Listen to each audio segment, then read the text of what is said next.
This here is Mac. Sit. Sit. Remember, always say the name of the treat command after the treat goes in the mouth. It's Saturday.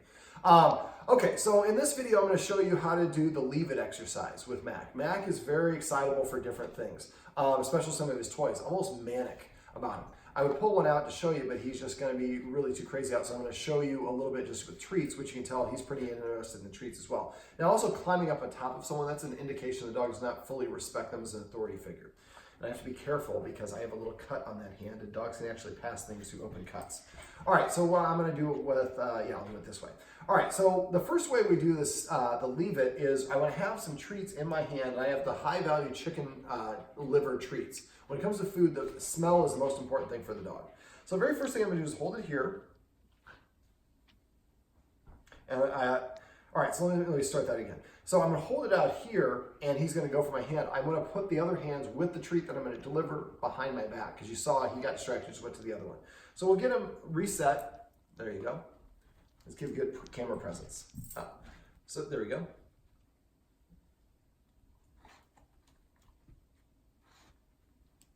So what I'm doing is when he disengages, I'm giving him a reward. I'm not saying the command word yet, because leave it is really more when you're on things, have things on the floor. Since he's doing pretty well with that, I'm going to show you with dropping a treat. Sit.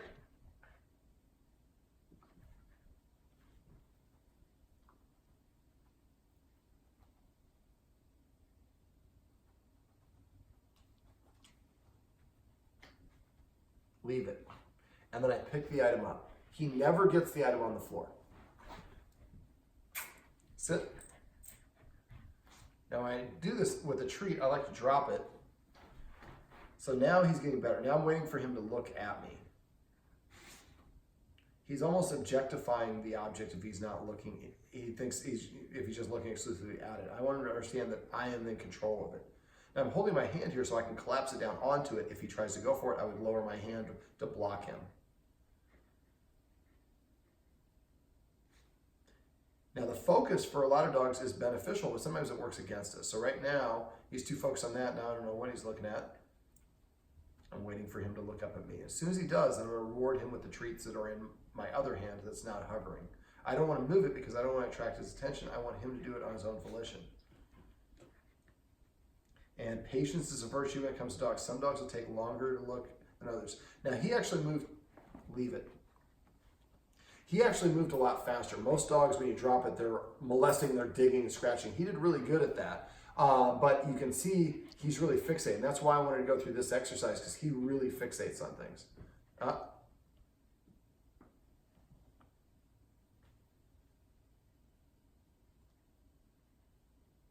This is kind of his herding DNA. So you saw I was kind of mirroring him, ready to go. And again, I have a treat. When you're doing this, make sure you have a treat in your off hand. My off hand being this hand, my left hand. And again, you see how he's breathing heavy? This is really hard for him. Now, this is as close as I would let him get because it's too much temptation.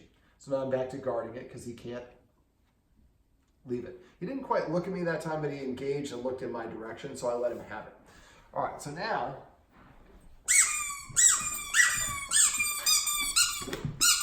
yes.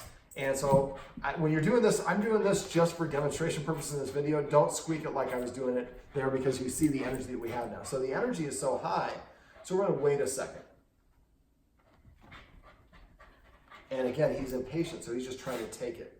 So that didn't get any response from me. I didn't move. I'm just holding it in such a way, kind of like the Huskers today. They're not going to drop or fumble the ball. It's game day. But if you have good technique, then it's not going to happen. If you hold it sloppily, he might knock it out of my hand. So that way I didn't have to respond. And you see his energy is lower. Now, I normally would like it lower than this, but I don't want this to make this to be a 30-minute video. All right, so now I'm going to switch hands. So I have the treat in this hand. Up. Sit.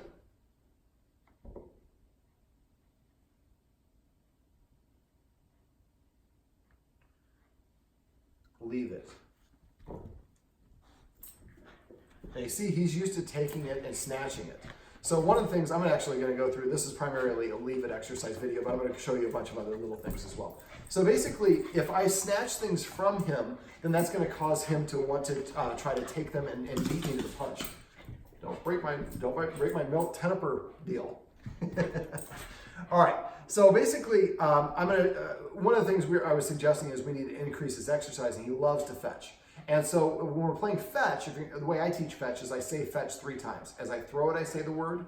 When the dog picks it up with its mouth, I say the word. And then I have a treat here. And when I put the treat in the dog's mouth, I say the word. Now you see how anxious he is. He's just ready to go. So slowing down the game of fetch and making him calm himself down is great practice at calming yourself down in other capacities as well.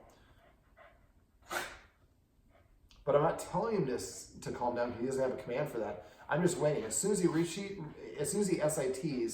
I'm going to throw it. Now I'm not telling him to SIT because that's kind of a command. I want him to figure these things on his own. We call this becoming operant in the dog world. And you see how he's breathing really heavy, even though he was going, it's because he's so excited for this. So as soon as he does this, I'm going to show you how to play fetch by throwing it. Fetch, fetch, fetch.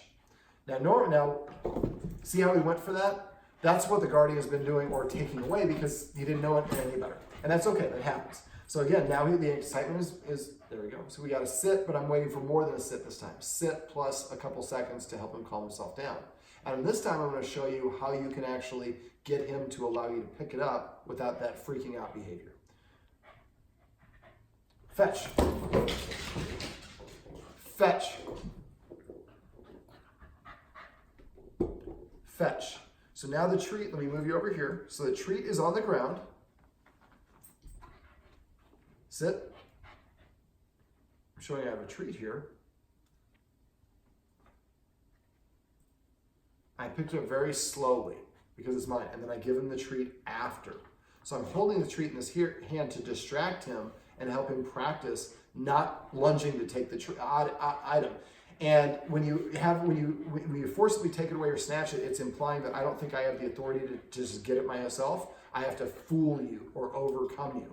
And so I want him to understand that I'm not overcoming him. I'm waiting for him to give me what I want. So now this is definitely not going to get the treat or the reward. So I just freeze.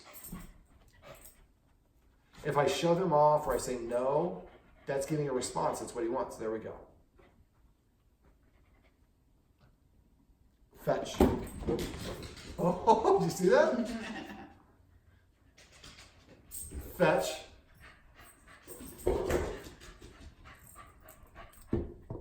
Fetch. Sit.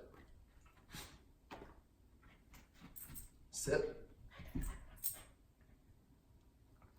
Again, I pick it up like that. So just that picking that stuff up. So when he has things you know he's going to snatch in the future, I want you to grab a treat first. Hold the treat when the thing, I can't describe it, leave me 1 sec. When it's on the floor, you want to grab the treat and keep him distracted from the object that's there. Sit, and don't let him climb on top of you or paw at you. So again, I freeze, become uninteresting, up, sit.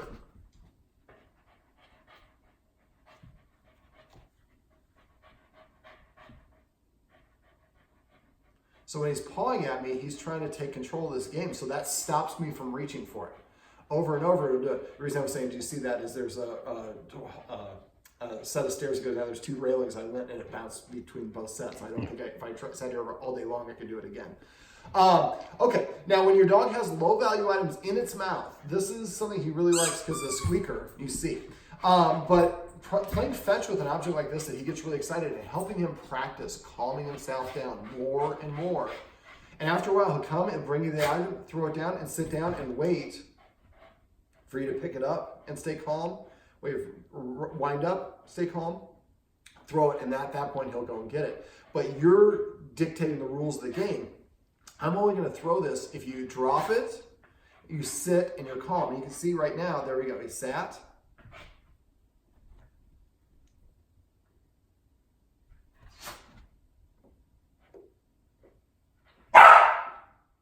Little frustration. Fetch. Fetch. Get it. So if he drops that like that, then I'm not going to pay him for it. You have to do the full job in order for me to come over to pay you for it. Sit. Fetch.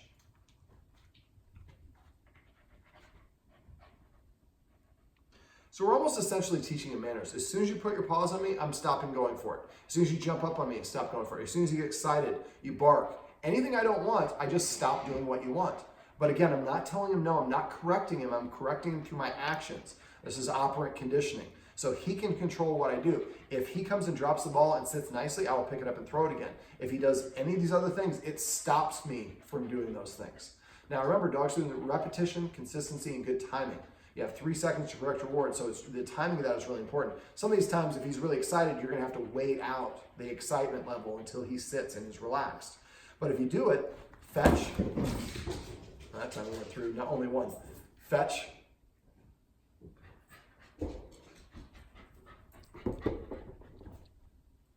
Get your toy.